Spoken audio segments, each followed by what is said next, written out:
our Vice President candidate category, and we will have the opening speech starting with Shahid Saad. Yes, perfect. Thank you. Good morning, everyone. Thank you, York Chapter. Dennis, Daniel, Gordon, and everyone. I'm a chapter person myself. I'm from Willowdale Thornhill Chapter and East Central Region Councillor currently. So York Chapter is one of the chapters in the region. The second largest chapter of Ontario, and definitely the most active chapter of PEO. I can say this definitely because as an RCC chair, I have been going to many other chapters in other regions, and I have seen the activities. So definitely your chapter is a very active chapter and the most active. Although I'm not from York Chapter, I'm from Willowdale, but I see York Chapter as my home chapter. I have been involved in York Chapter in many events. Last Saturday morning, I was honored to be invited as a judge for Engineering Project of the Year Award program of York Chapter at one of the hotels here at close to Highway 7 and Leslie. So it was really an honor, and I have been attending many other chapter events. So I am a chapter person. I feel and I share the joy of success of your chapter along with you chapter members, and I can voice you at PEO. Thank you. Thank you, Shahid. And our second candidate is Nancy Hill. Hill. It's real. I didn't send you the how to pronounce it. How do I, my name, I thought it was hard to focus. Anyway, sorry. So good morning. I'd like to thank York Chapter, KPMG, and really all of you for giving up your Saturday mornings to come and listen to us talk and debate some of the issues that face PEO.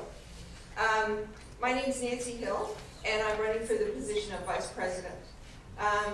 You may ask, what do I bring to the table? I would say I bring a proven record of leadership within PEO and with other engineering stakeholder organizations. As chair of the Complaints Committee, we instituted measures to speed up the resolution of complaints such that more straightforward complaints could proceed more quickly through the system rather than the previous first in, first out. As chair of the Awards Committee, we stole from the York Chapter their Project of the Year program, and we instituted that on an Ontario basis. Thank you for your leadership on that. As chair of the Audit Committee, we instituted more internal controls in regard to PEO finances. And as chair of the Women in Engineering Advisory Committee, we worked with Council to institute harassment as part of professional misconduct, making Ontario the first in Canada to do this, and hopefully to make it PEO more inclusive. Currently, as vice chair of term limits task force, trying to make it mandatory. Once again, please vote, and hopefully you'll support me as VP. Thank you. Thank you, Nancy. We'll start with our first question.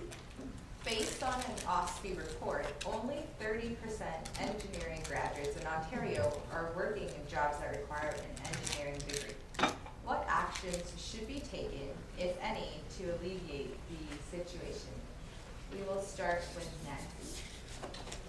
Okay, I think that there's an erosion within our legislature in terms of when an engineering degree is required, and I think that we need to do a lot more work on the demand side legislation. So rather than saying a qualified person, we specifically need to say that it's a PEng that needs to do this. I also think that sometimes we view engineering a little bit narrowly.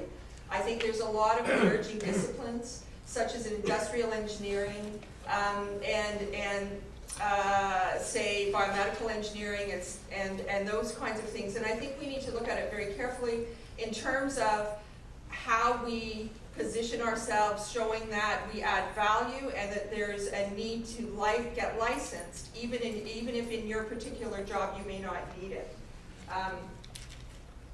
That's over to you, Chickies. Thank you.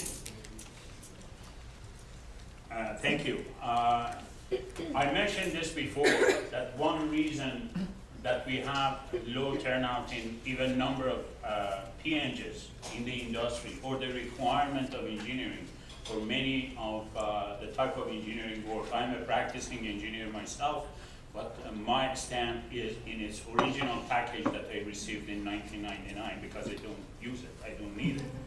The reason is the lack of value of engineering in the market is not recognized by the members.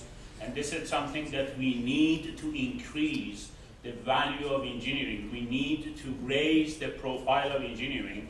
And as you can see on my profile, one of the goals that I have mentioned here, better promote our profession and raise the value of engineering through public awareness, and further create the trust that is associated with Professional Engineers Ontario.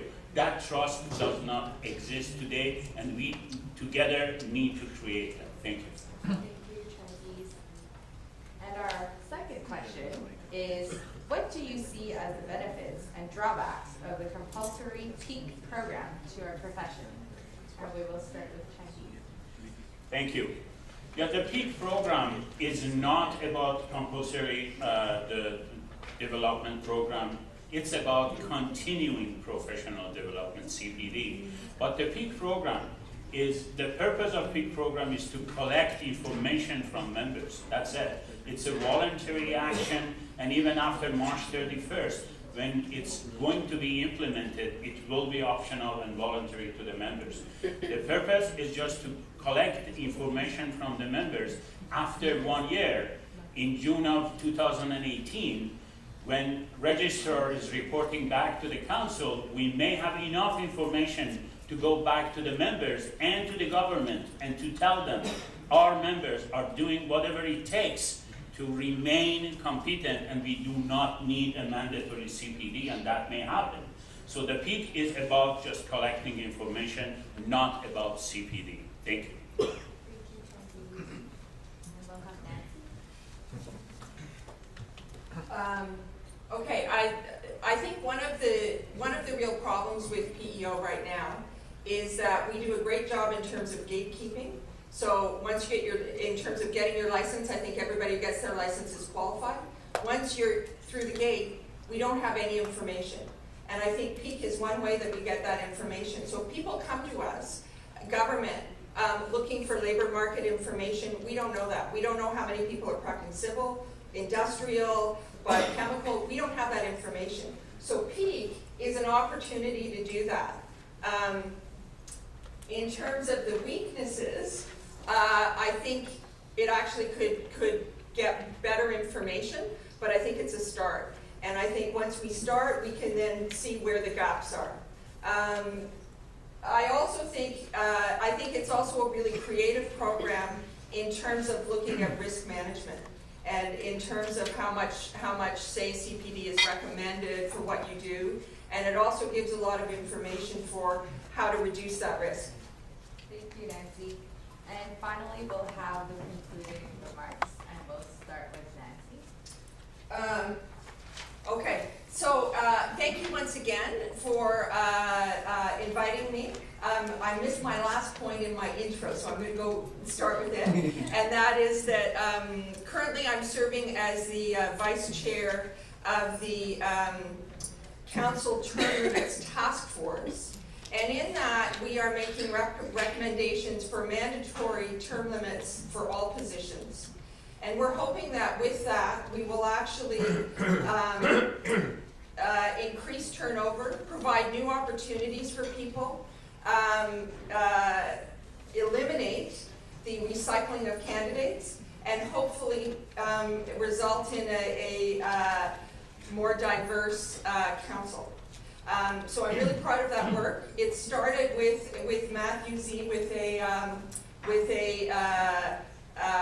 motion at the AGM that he seconded with me and worked with me on that. And I'm hopeful that council will receive that positively. And if elected, I'll come up with more ideas of things to do to make things better. Thank you. If you look at my profile, I have 3 words as the main goal and what I have done: accountability, transparency, and respect. So I'm not talking about what I'm going to do. The best is what I have done already as a East Central Region Consulate. The second e-blast was sent out on Tuesday of this week, just 3 days ago. Please go and look at that. That's a letter from one of the former female chairs of Willow-Torquil chapter about the term limit and about getting young engineers involved in the governance of the chapters. That's what I've done. And that's what I'm going to do, to continue to do at council. So please look at my website, sadr.ca, sadr.ca. Look at my profile, compare it with others. And if you like that profile, which I'm sure you do, support me and vote for me. Thank you very much. Thank you, Changiz, and thank you very much to our Vice President candidates.